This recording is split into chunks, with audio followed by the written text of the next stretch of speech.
Nandini Saha comment করেছে, তোমার ছেলে কি করে গো, তুমি রোজ ওর জন্য টিফিন বানাও। এভরিওয়ান, আসানসোল থেকে আমি অর্পিতা, তোমাদের অর্পিতা। তোমাদের সকল প্রশ্নের উত্তর নিয়ে আজকের ভিডিও শুরু করে দিয়েছি। ছেলে কি কাজ করে, আমার ছেলের জন্য কেন টিফিন বানায়, কেন আমি ভোরবেলা থেকে এত তাড়াহুড়ো করে সমস্ত কাজ সারতে শুরু করি, সবটা নিয়েই আজকের ভিডিও। তো বন্ধুরা, সকালবেলা উঠে দৌড়ে জল মারলি করা প্রত্যেক দিনের কাজ সেটা করে নিয়েছি। তারপর মা তুলসীকে জল দিয়ে আমি কিন্তু এক কাপ চা খাই। আসলে অনেকের ভিডিওতে আমি দেখেছি সকালবেলা ঘুম থেকে উঠেই বাসি কাজ সারা, সমস্ত কাজ করতে শুরু করে দেয়। আমি আবার না, ওটা একদম পারি না। আমি আগে সকালবেলা ঘুম থেকে উঠে সব থেকে প্রথমে নিজে ফ্রেশ হই, তারপর ঠাকুর, তারপর নিজে চা খাই, তারপর কিন্তু কাজে লেগে পড়ি। আজকে আবদার হয়েছে মাম্মি চিলি সয়া বানাবে, অনেক দিন বানাওনি তুমি।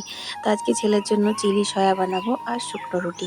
তবে রেসিপিটা তোমরা দেখো, তোমরা কিন্তু শুকনো রুটি ছাড়াও এটা পোলাও, ফ্রায়েড রাইস বা পরোটা দিয়েও খেতে পারো। খেতে কিন্তু খুবই ভালো হয়। তো আমার ছেলে এখন অনেক ছোট বন্ধুরা, আমার ছেলে কিন্তু এখন কোনো কাজই করে না।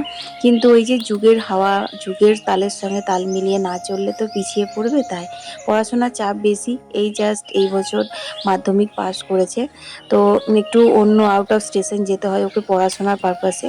তো সকালবেলা যায়, সেই রাত্রিবেলা আসে, সেই কারণের জন্য কিন্তু তাড়াহুড়ো করে আমি কিছু একটা টিফিন ভালো মোটা বানিয়ে দিই। আসলে ওর বাইরের খাবারও শ্যুট করে না, তাছাড়া ক্যাম্পাস থেকে বেরোনোর কোনো অর্ডার নেই, ও বেরোতে পায় না যতক্ষণ না ছুটি হয়। তো সেই কারণের জন্য টিফিনটা আর কি দেওয়া। আর ওর জানো তো খাওয়ারও অনেক ঝামেলা আছে, সাদা মাটা যেটা পারলো খেয়ে নিল এরকমও কিছু না। কিছু একটা মুখরোচক না হলে ও আবার খাবে না, সেই টিফিনটা ফিরিয়ে নিয়ে আসে, বলবে আমার খিদে ছিল না। তো মায়ের মন তো, সারাদিন এত রান্না বান্না করবো, আরামে থাকবো, খাবো দাবো, ছেলেটা না খেয়ে থাকবে। তো সেই জন্য কিন্তু সকালবেলা তাড়াহুড়ো করে কিছু একটা ভালো বানিয়ে দিই। তো বন্ধুরা, আজকের রেসিপিটা তোমরা যদি ধ্যান দিয়ে দেখেছো তাহলে কতটা লোভনীয় হয়েছে সেটা নিশ্চয়ই বুঝতেই পারছো। আর এই রেসিপিটা কিন্তু লাড়তে লাড়তে আমি একটা কথা ভাবছিলাম, আজকে ফ্রাইড রাইস বানালে খুব ভালো হতো, কিন্তু প্রতিদিন তো পোলাও, ফ্রাইড রাইস এগুলো ভালো না। তো সেই কারণের জন্য আজকে শুকনো রুটিটাই বানাবো। তো দেখো, এরপর কিন্তু আমি এর মধ্যে তিল দিয়ে দিলাম। তিল দেওয়ার পর না আরও লোভনীয় লাগছিল জানো তো। আসলে অনেক দিন ধরেই ভাবছিলাম সয়াবিনের এই রেসিপিটা বানাবো, বানানোই হচ্ছিল না। আর আজকেও কিন্তু রুটি আমার সম্মান বাজিয়েছে বন্ধুরা, রুটি কিন্তু বেশ ভালোই গোল গোল হয়ে ফুলছে। বন্ধুরা, তোমরা যারা আমার আজকে নতুন দেখছো ভিডিও, তারা অবশ্যই কিন্তু চ্যানেলটাকে ফলো করে পাশে থেকো। আর আমার আগের বন্ধুদেরকে অসংখ্য ধন্যবাদ আমাকে এতটা ভালোবাসা দেওয়ার জন্য।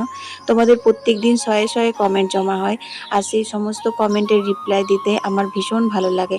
তবে একটা ভিডিওতে তো সবার কমেন্টের রিপ্লাই দেওয়া সম্ভব নয়, তাই চেষ্টা করি প্রত্যেক দিন কিছু কিছু কমেন্টের রিপ্লাই দেওয়ার, প্রত্যেক দিনের ভিডিওতে। তো দেখো, এখানে কিন্তু আমি টিফিনটা প্যাক করে দিলাম। তো আজকের মতো এখানেই, তোমাদের সাথে গল্প কিন্তু আমার আরও এখনও অনেক বাকি। কাল আবার দেখা হচ্ছে। সবাই ভালো থেকো, সুস্থ থেকো, টাটা।